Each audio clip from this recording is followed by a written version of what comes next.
Mr. Fusen. Yes, hello. How can I make equivalent fractions? That's a compelling question. Well, let's get into it. Huh?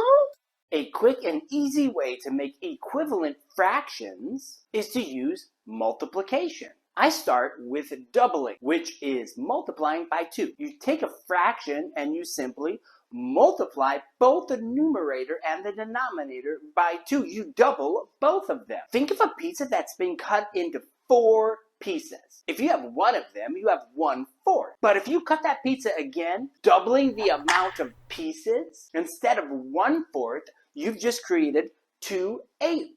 Idea!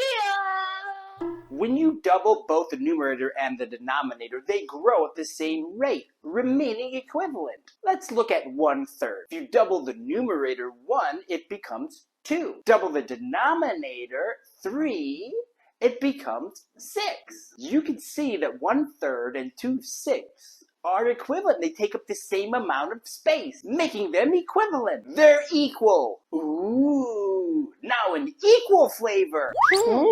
We can actually double it again. If we double 2/6, it becomes 4/12. So far, we have 1/3, 2/6, and 4/12 all being equal to one another. Simple. Now instead of doubling, let's triple. We will multiply both the numerator and the denominator by 3. Let's go back to 1/3 and triple that. So 1 times 3 is 3, and the 3 times 3 is 9. 3/9 is equal to 1/3, which is equal to 2/6.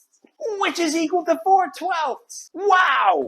Oh yeah! You can multiply the numerator and the denominator by any number. Let's try 5. Going back to our 1/3, if we multiply 1/3 by 5, 1 times 5 is 5.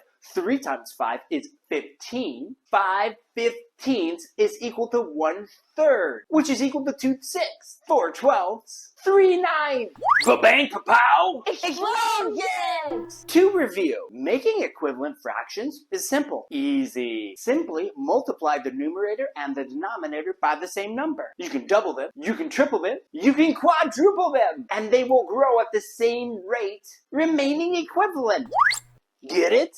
Got it! Good! Boom! Like and subscribe to learn more.